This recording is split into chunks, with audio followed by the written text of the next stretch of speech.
कोई तो है जो निज़ाम हस्ती चला रहा है, वही खुदा है। औज़ुबिल्लाहि मिनश्शैतानिर्रजीम, बिस्मिल्लाहिर्रहमानिर्रहीम। पाकिस्तान और दुनिया भर में देखने वालों को फ़ारूक अवान का सलाम। नाज़रीन, आज बहुत सारी ख़बरें हैं, मुख्तसर अंदाज से ख़बरें भी आपके सामने रखते हैं और उस पर अपना तबसरा और तजिया भी मुख्तसर अंदाज में आपके सामने रखेंगे। मौजूदा दौर के कज़ाक कौन हैं जो हाजियों को हज करने से रोकते हैं? पुराने ज़माने में आपने कहानियाँ सुनी हुई हैं कि जो बहरी कज़ाक थे और फिर कोई बर्री डाकू थे जो हज के काफ़िले लूट लेते थे और इस तरह से हाजी बेचारे अपने मंजिल मकसूद तक नहीं पहुंच सकते थे। आज का कज़ाक कौन है जो हज करने से रोकता है? नाज़रीन, सुप्रीम कोर्ट में इमरान ख़ान की जो रिकॉर्डिंग हुई थी, काजी फ़ायज़ ईसा साहब ने भी पाबंदी लगाई, वफाकी हुकूमत ने तो बहुत ही डाढ़ी पाबंदी लगाई हुई थी, लेकिन इसके बावजूद वो ऑडियो लीक हो गई और पूरी दुनिया तक इमरान की आवाज़ पहुंच गई। नाज़रीन, अवाम दुश्मन बजट पेश कर दिया गया। खूबसूरत लफ्ज़ों में लिपटा हुआ जहर कौम के लिए पेश कर दिया गया और इस पर भी हम बात करेंगे मुख्तसर अंदाज से। पीपल्स पार्टी इस बजट में मोतरज़ है, इस पर भी बात होगी। मोनाल रेस्टोरेंट बड़ा मारूफ रेस्टोरेंट है इस्लामाबाद की पहाड़ियों पे, पीर सुहावा वाली साइड पे। 3 महीने में उसको शिफ्ट करने का सुप्रीम कोर्ट ने हुक्म दे दिया। इस पर भी तफसील से बात करेंगे। और मोहम्मद अब्बास ATA जज सरगोदा, इस बंदे ने तारीख़ रकम कर दिया और ऐसा फ़ैसला इस बंदे ने किया और ऐसा इक़दाम किया और ऐसी जुर्रत का मुज़ाहरा किया कि जिस तरह से पहले इस्लामाबाद हाई कोर्ट के 6 जजेज़ ने ख़त लिख के इस्टेब्लिशमेंट के बदमाशियाँ और उनकी ज़्यादतियाँ सुप्रीम कोर्ट के सामने और कौम के सामने रखी, और फिर लियाकत अली चट्ठा ने जो कुछ कहा, फिर पेशावर हाई कोर्ट के जजेज़ ने जो कुछ कहा था, उसके बाद ये मोहम्मद अब्बास साहब जो ATA जज है सरगोदा के, इन्होंने जो कुछ किया ये कमाल है। यहीं से हम गुफ्तगू शुरू करते हैं कि मोहम्मद अब्बास साहब, आपको याद है ना कि पंजाब की हुकूमत जो शहबाज शरीफ की भतीजी और नवाज शरीफ की बेटी मरियम की हुकूमत है, टिक टाक हुकूमत, उसने बहुत कोशिश की कि जो 5 अदालतें ATA की, जिसमें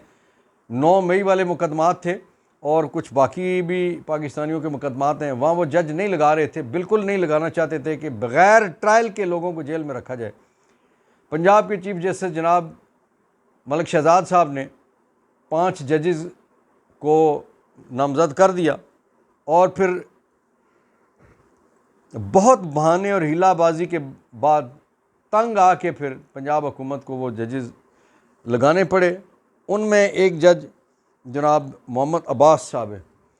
मोहम्मद अब्बास साहब के पास, आपने कौमी मीडिया से तो ये चीज़ बहुत कम सुनी होगी, सोशल मीडिया के ज़रिए से आपके सामने आई कि वहाँ पे 2 दिन पहले जो पेशी थी उसमें क्या हुआ, पुलिस ने फायरिंग की, पुलिस ने रास्ता रोका, पुलिस ने अदालत को घेरे में रखा, पुलिस ने वहाँ पे आपने देखा कि अपोजिशन लीडर जनाब उमर अयूब साहब वो पेश होने के लिए गए, उनके साथ और बहुत सारी लीडरशिप थी, वो वहाँ पेशी के लिए गई। घंटों इंतज़ार के बाद पेश नहीं होने दिया गया।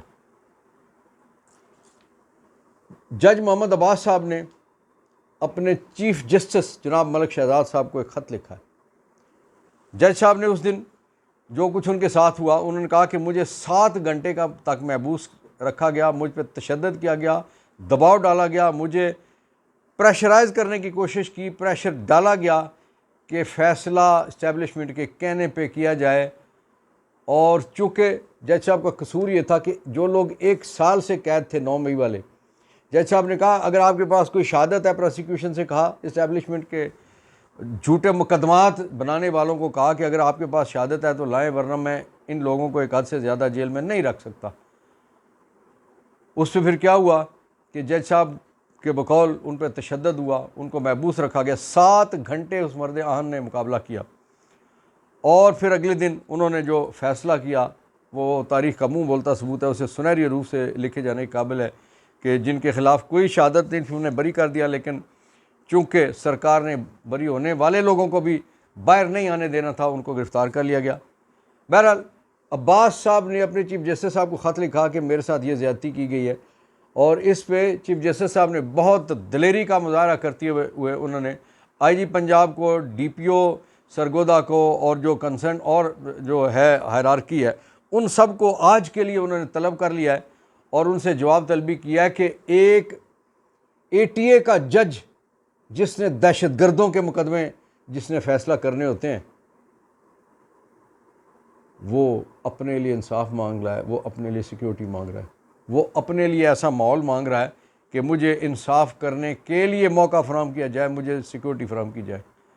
अब पूरी कौम की नज़रें मलिक शहजाद साहब की तरफ हैं कि जिस तरह से कुछ पहले भी उन्होंने दबंग फ़ैसले किए कि वो कहते हैं ना कि असल जो जिहाद है वो जाबर और जालिम हुक्मरान के सामने कलमा हक़ कहना है। तो काजी पे भी एक वक्त आ जाता है कि कलमा हक़ कहने के लिए उसे बाज़ औक़ात अपनी नौकरियों का भी, अपने मनसब का भी उससे भी हाथ धोना पड़ता है। जिस तरह से आपको पता है एजाज़ुल हसन साहब ने, नकवी साहब ने इस्तीफ़े दे दिए। इस वक्त बहुत बड़ा इम्तहान है मलिक शहजाद गेबा साहब का। आज हम उनके लिए दुआ गो हैं कि वो इस इम्तहान में कामयाब हों। और दूसरी तरफ मोहम्मद अब्बास जज एटीए, उन्होंने अब्बास होने का, मोहम्मद भी हैं अब्बास भी, उन्होंने अब्बास होने का, मैं अबान हूँ, मेरे दादा हज़रत अब्बास अलमदार, मैं कहता हूँ कि उसके वालिदैन ने उनका नाम भी उसी निस्बत से रखा होगा और उन्होंने अपने नाम की लाज भी रख ली। नाम में मोहम्मद भी है और अब्बास भी है, उन्होंने दोनों नामों की लाज रख ली है। अल्लाह ताला उनका हामी नासिर हो। इस तरह के लोग होंगे, कहते हैं ना यही चिराग जलेंगे तो रोशनी होगी, इस तरह के लोग माशरे में होंगे, बोलना शुरू हो जाएंगे, जुल्म का रास्ता रोकना शुरू हो जाएंगे, तो इंशाल्लाह अच्छी सहर हम ज़रूर देखेंगे, अच्छी सुबह हम ज़रूर देखेंगे। नाज़रीन, मोनाल रेस्टोरेंट इस्लामाबाद की पहाड़ियों में बड़ा खूबसूरत एक रेस्टोरेंट है। ये 2005 में मुशर्रफ साहब के दौर में CDA ने इसका लाइसेंस जारी किया। इस पे जो एक मुकदमाबाजी शुरू हुई, इसमें जो पटिशनर हैं इसके वो हैं एक वाइल्ड लाइफ के जो एक उसको उस हवाले से जो बहुत एक मशहूर आदमी हैं जनाब प्रोफेसर जाहिद बेग मिर्ज़ा। इन्होंने वाइल्ड लाइफ को बचाने के लिए इन्होंने नेशनल पार्क होने की वजह से, ये आपको पता है कि 1979 में एक आर्डिनेंस के ज़रिए से इसको नेशनल पार्क दिया गया था। और उसमें नेशनल पार्क जो होता है वहाँ पे कारोबारी सरगर्मियाँ नहीं हो सकती। हाँ, वो वहाँ लोगों का आना जाना पाबंदी नहीं होती, वहाँ लोग ट्रैवल कर सकते हैं, जा सकते हैं, गाड़ी जा सकती है, खाने पीने के लिए, चाय पानी के लिए खोखा बन सकता है कोई, और इस तरह की चीज़ ठेला लग सकता है, लेकिन बड़ी बिल्डिंगें पुरताइश इस तरह के होटल रेस्टोरेंट नहीं बन सकते। तो इस पे इस्लामाबाद हाई कोर्ट ने इन प्रोफेसर साहब के मुकदमे में हाई कोर्ट ने मोनाल रेस्टोरेंट और उसके लामनताना और उसके इर्द गिर्द जो और भी कुछ रेस्टोरेंट हैं उन सब को हटाने का हुक्म दिया था।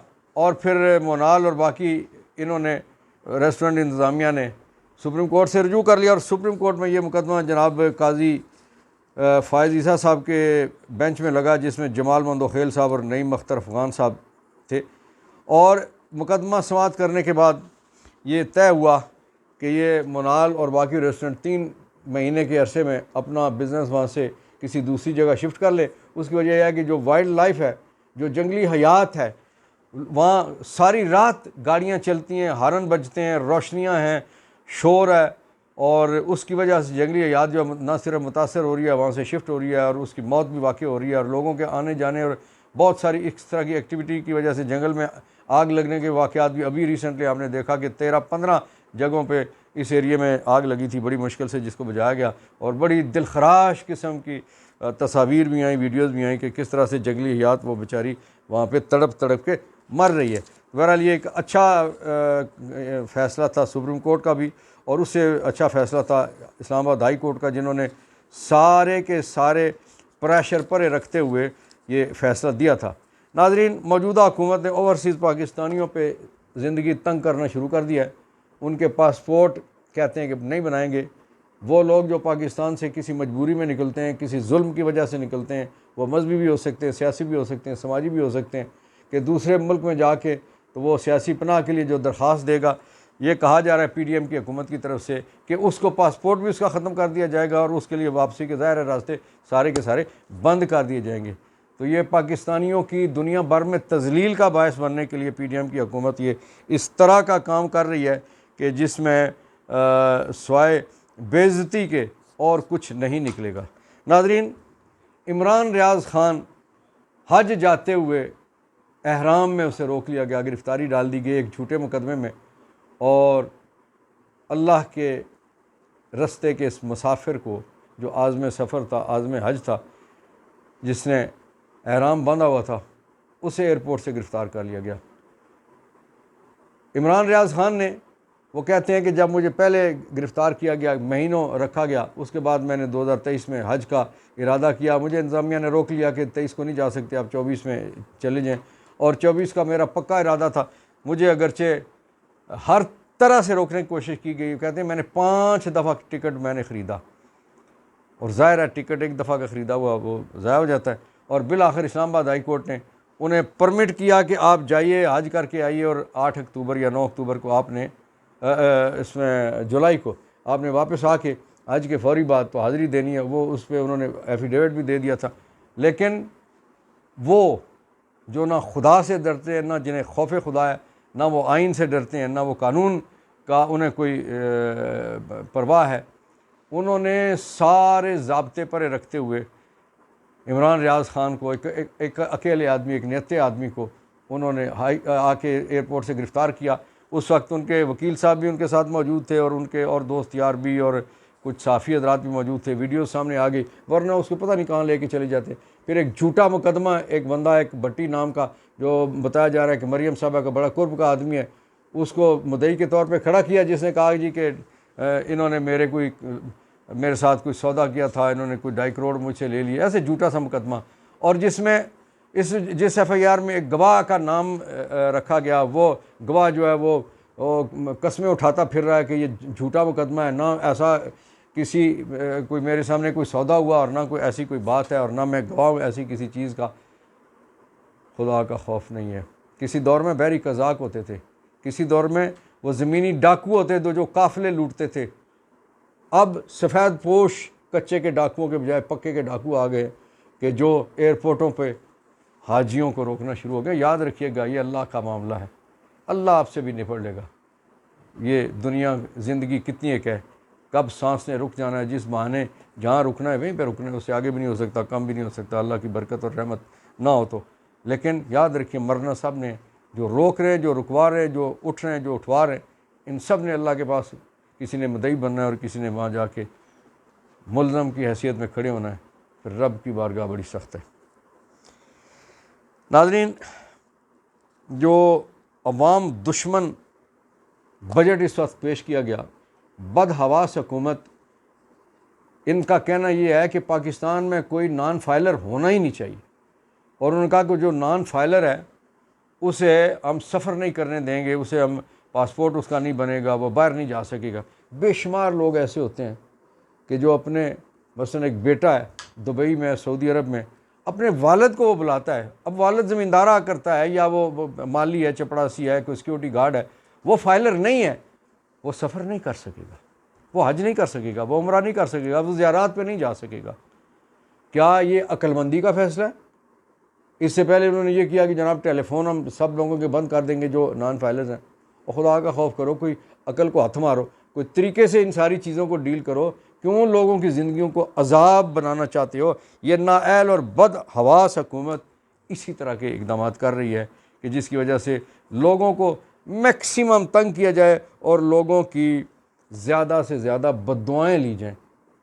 लिए जाओ बद्दुआएँ, कोई बात नहीं, महीना वैसे दुआओं वाला है, लेकिन आप लोगों को हज से रोक के, लोगों को बैरून मुल्क जाने से रोक के, और लोगों के लिए ज़िंदगी अजाब बना के, और जो बैरून मुल्क कोई अज़ालम लेता है, कोई सियासी बना लेता है, उसका पासपोर्ट छीन के आप लेते हो बददुआएं, लेते जाओ। आपका शौक़ आपको मुबारक। अल्लाह ताला आपका, मेरा, हम सब का, और पाकिस्तान का, कश्मीर का, और बिलखसूस मेरे फ़लस्तीन का हामी नासिर। पाकिस्तान जिंदाबाद, फ़लस्तीन कश्मीर पाइंदाबाद।